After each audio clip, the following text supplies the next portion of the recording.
dari Prodi PAUD tahun 2019, saya kuliah di Universitas Pancasakti Bekasi. Untuk memenuhi tugas UTS mata kuliah Leadership, yang pertama-tama yang saya hormati dosen pengampu mata kuliah Bapak Yudi Yuskandar MPD. Baik teman-teman, langsung saja saya akan menjelaskan tentang mata kuliah Leadership. Baik teman-teman, langsung saja saya akan menjelaskan tentang konsep dasar kepemimpinan, di mana kepemimpinan diartikan sebagai proses pengaruh sosial yang memaksimalkan upaya orang lain untuk mencapai tujuan. Pengertian ini memiliki konsep dasar sebagai berikut, yaitu di mana kepemimpinan berasal dari pengaruh sosial, bukan otoritas atau kekuasaan. Kepemimpinan membutuhkan orang lain, dan itu menyiratkan bahwa mereka tidak perlu menjadi atau laporan langsung. Tidak disebutkan ciri-ciri kepribadian, atribut, atau bahkan gelar. Ada banyak gaya, banyak jalan menuju kepemimpinan yang efektif. Ini mencangkup tujuan, bukan pengaruh tanpa hasil yang diinginkan. Selanjutnya adalah unsur kepemimpinan, di mana ada 4 unsur yang terdapat dalam kepemimpinan, yaitu yang pertama, otoritas atau kekuatan pemimpin, di mana unsur yang pertama ini menekankan pada otoritas dan kekuatan pemimpin.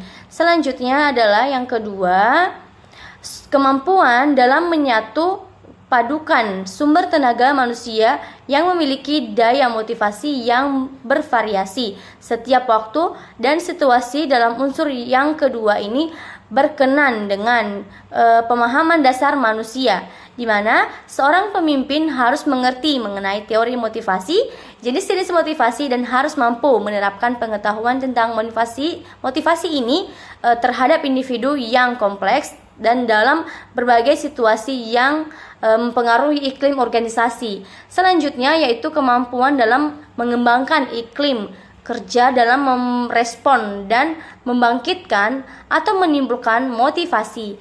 Selanjutnya yang terakhir adalah kemampuan dalam mengembangkan gaya kepemimpinan. Pada unsur terakhir ini, unsur gaya kepemimpinan lebih menekankan pada kemampuan pemimpin dalam memilih tipe yang sesuai dengan situasi atau iklim organisasi untuk menggerakkan bawahannya secara berhasil.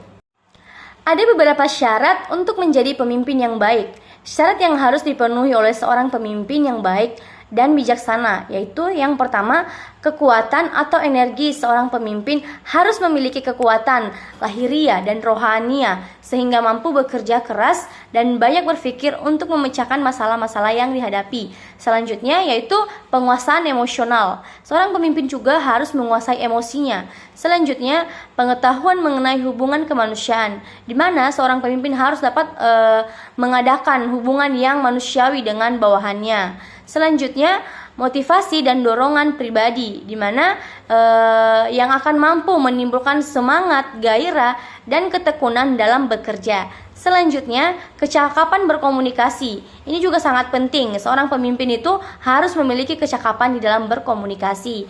Selanjutnya, kecakapan mengajar pemimpin yang baik, di mana ini adalah guru yang mampu mengajar dan memberikan teladan dan petunjuk-petunjuk, menerangkan yang belum dengan gambaran jelas serta memperbaiki yang salah. Dan ada beberapa lagi contoh-contoh atau syarat-syaratnya. Demikian akan saya lanjutkan lagi. Adapun beberapa jenis gaya kepemimpinan, yaitu antara lain demokratis, autokratis, transformasional, transaksional, dan laissez-faire. Gaya demokrasi dengan mengadopsi gaya demokratis. Seorang pemimpin menjadikan anggota timnya sebagai bagian untuk mengambil keputusan, di mana setiap anggota tim memiliki suara yang sama bobotnya. Selain itu, pemimpin dengan gaya ini melibatkan semua anggota tim untuk mencapai goal bersama. Selanjutnya, gaya autoraktis. Sementara itu, pemimpin dengan gaya autoraktis berkebalikan dengan demokratis, di mana mereka memutuskan segala sesuatunya sendiri tanpa meminta pertimbangan dari anggota organisasi. Selanjutnya, gaya autokratis, di mana tidak sesuai dalam semua situasi setiap saat, tetapi dapat sangat berguna dalam karir tertentu. seperti dinas militer dan dalam kasus tertentu seperti saat krisis. Sementara gaya demokratis mencari konsensus. Gaya oktokratis kurang tertarik pada konsensus dan lebih tertarik pada kepatuhan terhadap perintah. Gaya transformasional, pemimpin yang mengadopsi gaya transformasional, ingin melakukan perubahan. Selanjutnya, gebrakan yang dilakukan bisa berupa peningkatan kebudayaan, membalikkan keadaan, juga pendapat keuntungan yang lebih.